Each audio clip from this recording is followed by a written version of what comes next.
শুভ মহা অষ্টমীর অনেক অনেক শুভেচ্ছা ও অভিনন্দন সবাইকে। এই দুর্গাপূজা সবার অনেক অনেক ভালো কাটুক, সবাই সুস্থ থাকুন, ভালো থাকুন। তো আজকে সকাল সকাল আমি ঘুম থেকে উঠে গিয়েছি। উঠেই আমি আগে আমার বাড়িঘর একদম ক্লিন করে ফেলেছি।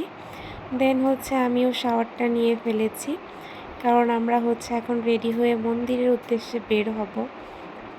দেন আমি আজকে যা পরবো সব কিছুই রেডি করছিলাম।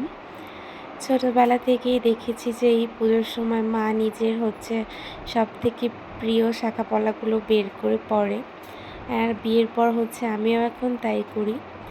আর আমাদের তো এখন ওকেশন ছাড়া গোল্ড পরাই হয় না, তাই পুজো আসলে মনে হয় যে না একটু সাজুগুজু করি, ভালোই লাগে। তো এখানে আমি সব কিছু রেডি করে রেখে দেন বসেছিলাম পায়ে আলতা পরার জন্য, কারণ শাড়ি পরার পরে আলতা পরলে শাড়িটা খারাপ হয়ে যায়।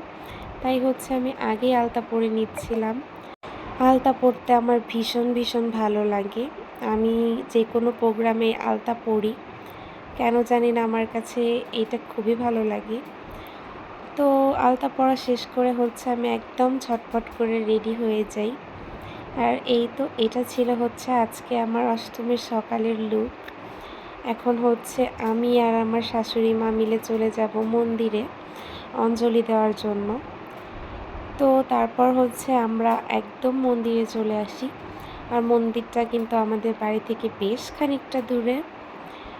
তো আমরা এসে দেখি যে মাত্রই পুজো শুরু হবে, তাই জন্য মা বাসা থেকে যে ফলগুলো নিয়ে গিয়েছিল সেই সবগুলো ফল মা নিজে হাতে কেটে দিচ্ছিল।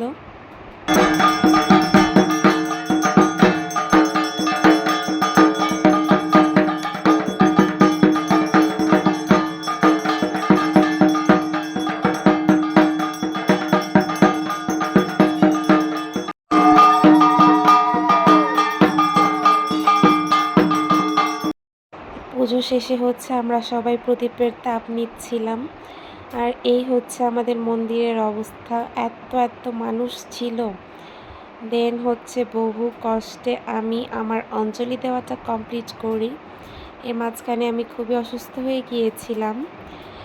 দেন অঞ্জলি দেওয়া কমপ্লিট করে আমি এখানে চলে গিয়েছিলাম আমার মিষ্টি বুড়ির জন্য একটা ঠাকুর কেনার জন্য।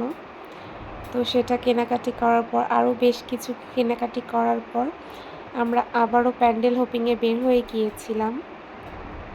আর এখানে আমার পাশে বসে এই আঙ্কেলটা ঢাক বাজাচ্ছিল, খুবই ভালো লাগছিল। আর ধামরাই যাব আর বানর দেখবো না সেটা তো হতেই পারে না। রাস্তাঘাটে যে আজকে কত বানর দেখেছি হিসাব নেই। এই তো, ভালো থাকবেন সবাই, টাটা।